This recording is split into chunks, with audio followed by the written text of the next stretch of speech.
Salut les amis, bienvenue chez RCCRI74. On se retrouve aujourd'hui pour le débrief de la pelle RC UINA 1593. Donc, dans cet essai, que j'ai fait de 10 minutes, plus 15 minutes après avoir coupé la caméra, on n'a pas pu pousser la machine au maximum de ses capacités, pour la simple et bonne raison, c'est que le terrain où j'étais, il s'y prêtait pas attention. C'est-à-dire qu'en fait, il y avait beaucoup d'arbres avec des racines qui dépassaient. La terre était assez compacte, donc du coup assez dure. J'ai pas pu creuser au maximum avec le godet. Donc du coup, on va retourner sur un autre terrain où il y a pas mal de gravier. Je pensais au même terrain où j'ai fait tourner déjà les deux véhicules, le Coralie Radix et puis le Obao. J'avais repéré un coin où il y avait pas mal de terre molle et puis des graviers. Et puis il y avait même un tas de gravier qui n'était pas très loin. Donc on fera un deuxième essai un peu plus poussé pour voir les capacités, les capacités de la machine au maximum. En attendant, lors de ce premier essai, donc déjà pas de casse, bien évidemment. C'est la première chose qui est primordiale là-dessus. Après, bien évidemment, quand je parle de casse, généralement, si on a des buggy, des monster trucks ou quoi que ce soit, c'est que des biellettes de direction, des amortos, des conneries comme ça, là on ne peut pas casser grand-chose, à part les fils électriques des vérins ou quoi que ce soit.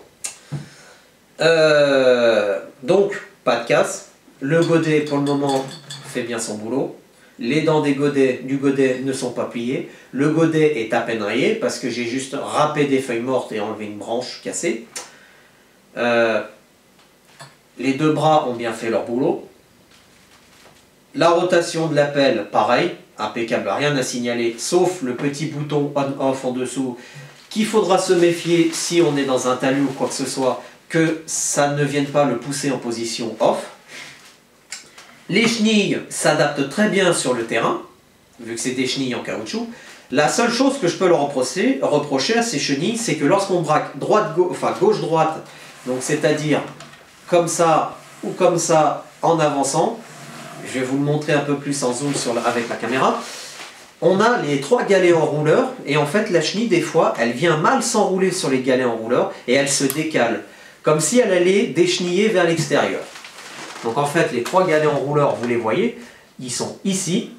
Et donc des fois, la chenille, elle se pose mal. Et du coup, elle déraille. Enfin, elle veut partir, mais elle ne partira pas. Puisque de toute façon, elle est bien encliquetée sur le galet en rouleur et le galet pendeur. Donc voilà. Donc il n'y a pas de souci là-dessus. Juste, elle se décale un petit peu. Puis des fois, ça peut être pénible lors des runs. Tout simplement. Après au niveau de la queue, je ne vais pas non plus trop en parler parce que pour le moment j'ai joué que 25 à 30 minutes maximum et je pense que j'étais pas à la fin de la queue. Voilà. Donc après elle est un peu sale, c'est normal, hein. Je l'ai nettoyé vite fait parce que le nettoyage par contre ce qui est génial, ça va assez rapide. Un coup de pinceau sur les chenilles parce que la terre ne tient pas sur les chenilles en caoutchouc pour le moment. C'est génial. Le godet, il y a juste un peu de terre, donc on ne le nettoie pas pour le moment. On ira refaire un run. Par contre, c'est la télécommande. Il y a juste une petite chose. Bon, lors de la vidéo, je vous ai dit que j'avais un peu de mal parce que c'était la première fois que j'avais un engin pareil. Et le temps de prendre tout en compte, les mouvements de la pelle, on va faire comme ça, pardon. Les mouvements de la pelle avec les joysticks, comme ceci. Le temps que ça rentre là-dedans et puis que dit ah ben non, faut faire comme ci, comme ça, j'ai encore un peu de mal. Mais à force de pratiquer avec cet engin, on va y arriver. On va réussir à faire un bon pelleter en RC. Donc le seul souci que j'ai eu sur cette télécommande, c'est vraiment mineur, c'est les deux boutons là, ici. Les deux boutons pour commander donc le son et la lumière de la pelle. Et des fois ça m'a fait des faux contacts, c'est-à-dire que quand je voulais allumer la lumière, ça l'allumait pas, ou même le son. Il y a juste ça en faux contact. Donc on verra lors du prochain run si ça le refait encore ou pas. Et si ça le refait, à ce moment-là, on regardera soit pour envoyer la manette, ou alors on regardera si c'est pas tout simplement desserré.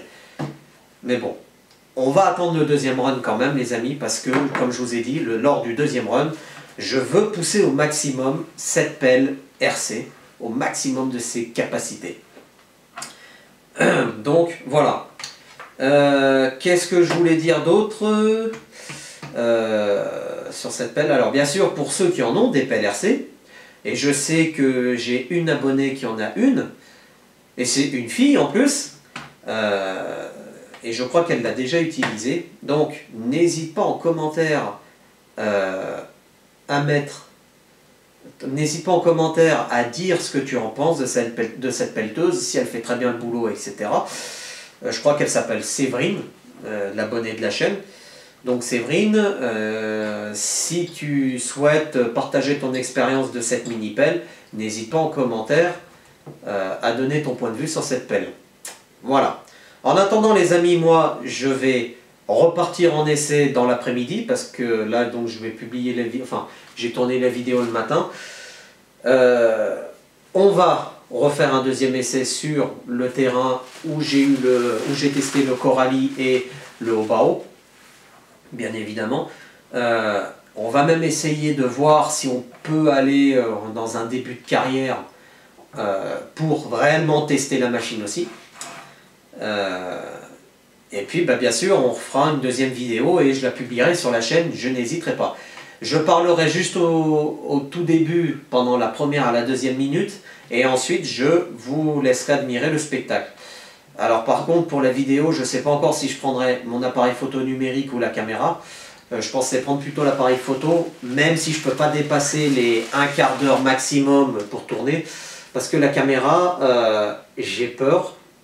Enfin, quoique non, on peut, avec le petit écran, remarque, j'arriverai à bien cadrer aussi, mais des fois, avec le petit écran, j'arrive mieux à voir sur l'appareil photo, l'écran est un peu plus grand.